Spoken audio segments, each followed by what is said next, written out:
This time the Muslims are threatening the creators of South Park over, get this, the Prophet Muhammad depicted in a giant bear costume.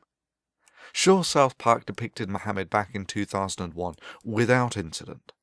Then about 4 years later on came the Danish cartoon incident, where the Islamic nations decided that their Dark Age laws about anyone who draws the Prophet Muhammad should be put to death should be enforced on the rest of the world, and in the ensuing tantrum over 100 people died worldwide. Over 100 people died because of that. And now, seeing as South Park recently depicted Muhammad in disguise as a giant bear, they decided to oh so generously warn the creators of South Park that they will end up like Theo Van Gogh. You know, the unarmed guy who was cycling to work before he was shot 8 times, then stabbed and then had his head cut off, simply because he made a film critical of Islam.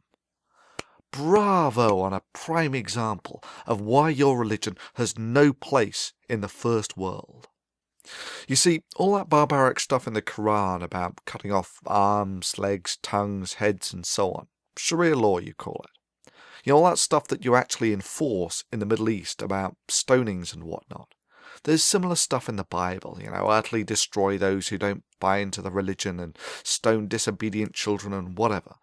However, ultimately, after 1,500 years of acting very much as you do now, it was convinced in the Enlightenment that that really wasn't the way forwards.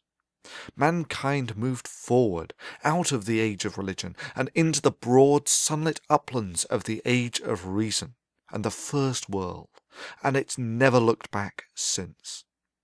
I mean, let me make this absolutely clear. The computer that you're sitting in front of watching this video on is a symphony of the fruit of scientific naturalism. You want to live in the first world? You want to live in the age of reason and taste its sweetmeats? That's really not a problem.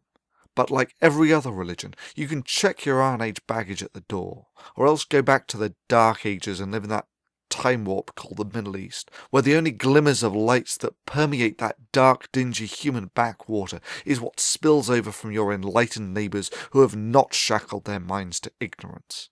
Your alternative is to fight. The only way the nation that has lived in the Dark Ages for 800 years can, by terrorism. We're commanded to terrorize the disbelievers, and this is a religion, like I said. You're commanded to terrorize the disbelievers? The Quran says very clearly in the Arabic language, Torhibuna. This means terrorize them. It's a command from Allah. You know, like that Van Gogh guy you killed. Yeah, stabbing and shooting an unarmed man. Yeah, that's a showcase of the virtues of Islam. Such divine-inspired courage. After all, there's no better way of showing that yours is the religion of peace and enlightenment than by shooting and stabbing an unarmed man, and then threatening others with the same fate. And yet, of course, the criticism of the moderate Muslims was conspicuous only by its absence, and that really does speak volumes of their attitude to these acts. However, the Enlightenment did not just raise the standard of living. It did more than deliver us clean water, the eradication of smallpox and the PlayStation. The rift between the prowess of the First World and the advanced warriors of Islam on the battlefield can be put in no lesser terms than the contrast between ants and gods.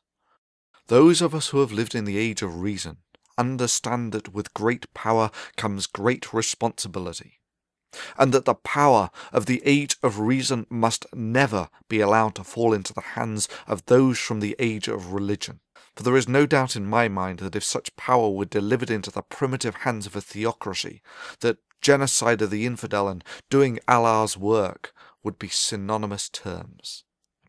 But let's say that all your box cutters and shooting and stabbing unarmed filmmakers, you managed to actually threaten the enlightened world. And I mean threatened beyond crashing a few airliners. Your only achievement will have been to have awakened a sleeping giant and to have filled it with a terrible resolve. If you're going to pray to Allah for anything, beg him that you never meet the giant in such a mood.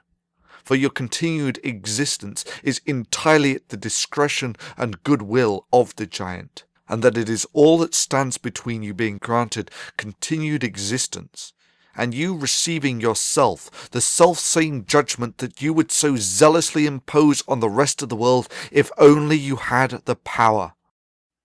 So it comes down to the question of your vicious and petty threats against a cartoon creator. That is, your attempt to limit free speech through intimidation. Well, I cannot speak for them, but I can speak for myself, and to those who live in the age of religion I say this. This is the blasphemy that you find so offensive. This is the Prophet Muhammad depicted as a squirrel in slow motion. I did this. Your move. Do your worst, for even your worst will serve as nothing but a catalyst to strengthen the walls of the age of reason, to awaken the giant. Even if you strike your hardest blow, its operationally insignificant effects will simply make us more powerful than your dark age minds can fathom. All you can do is set these words to resonate down the halls of eternity. You see, you cannot shoot words, you cannot behead an idea, and you cannot intimidate concepts, and if you try, the fulfillment of your worst threat will serve as nothing but an icon, written in the blood of the free, that you have no place in the first world.